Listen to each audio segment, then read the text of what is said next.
بصیری رحمۃ اللہ علیہ بہت بڑے محدث تھے، عالم تھے، تاجر تھے، بزنس مین تھے۔ ایک دفعہ ہوا یوں، بڑا پیارا واقعہ سننے والا، شاید آپ میں سے کسی نے پہلے سنا بھی ہو لیکن ذوق سے سنے بیٹھ کے۔ ایک دن وہ جا رہے تھے تو ان کو ایک درویش ملا، کہنے لگا بصیری تم بہت بڑے عالم ہو، کیا تمہیں کبھی رسول اللہ کی زیارت ہوئی ہے؟ حضور کی کبھی زیارت ہوئی ہے؟ حضور کی حدیثیں بیان کرتے ہو، سرکار کے فرامین بیان کرتے ہو، کیا حضور کی کبھی زیارت ہوئی ہے؟ کہنے لگے نہیں۔ جب گھر آئے نا روئے، آ کے بڑا روئے، بڑا ہی روئے، یا رسول اللہ، یا رسول اللہ،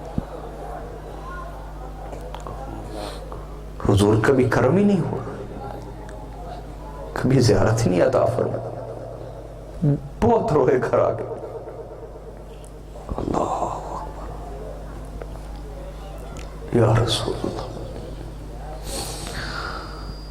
نحبک یا رسول اللہ، نحبک یا رسول اللہ، سبحان اللہ۔ بہت روئے گھر آ کے، بہت روئے، یا رسول اللہ کبھی کرم ہی نہیں ہوا، حضور میری نیتوں میں کہیں فساد تو نہیں رہا، میں جو تقریریں کرتا تھا، جو درس کرتا تھا، کہیں میری نیت میں فساد تو نہیں تھا کہ آپ کی بارگاہ میں شاید قبول ہی نہیں ہوا ہو میرا سب کچھ؟ حضور کبھی زیارت ہی نہیں۔ بہت روئے۔ عجیب معاملہ یہ ہوا، فالج ہو گیا۔ اگلے دن جسم کے ایک حصے پہ فالج، بستر پہ پڑے۔ چند دن گزرے تو کہنے لگے فارغ بیٹھا ہوں، کیوں نہ حضور کی نعت ہی لکھ لو۔ ایک ہاتھ ٹھیک تھا جس سے لکھتے تھے، دوسرے پہ فالج آ گیا، ٹانگ پہ بھی پورے حصے پہ فالج آ گیا۔ تو گھر والوں سے کہنے لگے مجھے قلم اور دوات دے دو۔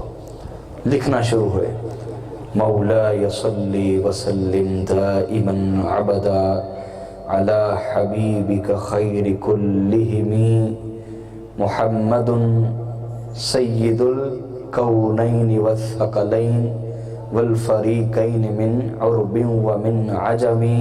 یہ لکھنا شروع ہوئے، لکھتے چلے گئے، لکھتے چلے گئے، طویل قصیدہ لکھا۔ اس کا ترجمہ کیا؟ مولاي صلی، اے میرے مولا، صلی تو درود بھیج، وسلم اور سلام بھیج، مولاي صلی وسلم دائما ہمیشہ، ابداً اتنی ہمیشگی کے لیے کہ کبھی ختم ہی نہ ہو، ہمیشہ ہمیشہ کے لیے، علی حبیبک جو تیرے حبیب ہیں ان پر، خیری خلق کلہم جو تیری ساری مخلوق میں سے سب سے بہتر تیرے بندے ہیں۔ یہ لکھنا شروع ہوا، پورا قصیدہ لکھ دیا۔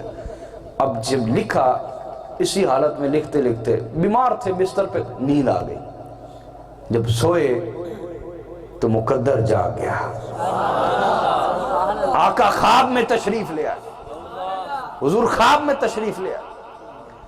کہا بصیری روئے تھے نا میری خاطر، روئے تھے کہ میں نے کبھی زیارت نہیں دی، کبھی جلوہ نہیں دکھایا، کبھی زیارت نہیں کروائی، روئے تھے، دیکھو میں آ گیا ہوں تمہاری خواب میں، آ گیا ہوں۔ اب مجھے وہ قصیدہ تو سناؤ ذرا جو ابھی ابھی لکھا ہے میری شان میں۔ بس قصیدہ پڑھتے گئے، پڑھتے گئے، پڑھتے گئے، اور حضرت امام بصیری فرماتے ہیں کہ سارا قصیدہ میں نے پڑھ دیا اور میں حضور کی طرف دیکھ رہا تھا، حضور یوں ذوق کے ساتھ جھوم جھوم کے قصیدہ سن رہے تھے، جھوم جھوم کے اپنا قصیدہ سن رہے تھے۔ جب قصیدہ سارا سنا دیا، آپ نے فرمایا بصیری کعب بن مالک کو بھی ہم نے چادر دی تھی، جا تمہیں بھی چادر دیتے ہیں۔ کعب بن مالک کو بھی چادر دی، تمہیں بھی چادر دیتے ہیں۔ چادر کو عربی میں بردہ کہتے ہیں۔ کیا کہتے ہیں؟ کئی معنی، کسا بھی کہتے ہیں، ردا بھی کہتے ہیں، بردہ بھی کہتے ہیں۔ فرمایا جاؤ تمہیں بردہ دیتے ہیں، اپنی چادر دیتے ہیں۔ خواب ختم ہو گیا، اور خواب میں آقا علیہ السلام نے جہاں چادر دی تو حضور نے فرمایا بیمار ہو گئے ہو، اپنا دست مبارک پھیر دیا، دست مبارک۔ جب اٹھے تو فالج جاتا رہا، پورا جسم تندرست ہو چکا تھا۔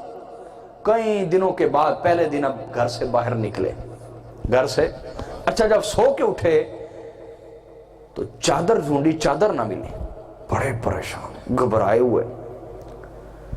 تو چونکہ جسم ٹھیک ہو چکا تھا، گھر سے باہر نکلے کہ تازہ ہوا لیتا، باہر نکلے تو وہی درویش مل گیا جس نے کہا تھا بصیری کبھی زیارت ہوئی ہے سرکار کی، وہ درویش مل گیا. کہا بصیری کیا حال ہے؟ کہا اب کچھ بہتر ہوں، تندرست ہوں. کہا یار ادھر تو آؤ.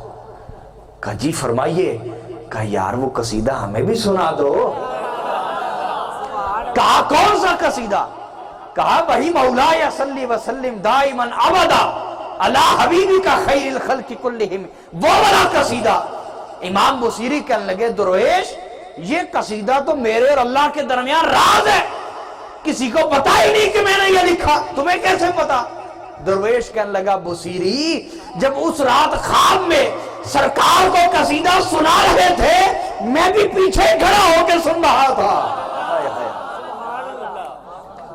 میں بھی پیچھے کھڑا ہو کے سن رہا تھا. سنا دینا یار. وہ سارا قصیدہ سنا دی. اب جب سنایا تو آخر میں پریشان ہو گئے.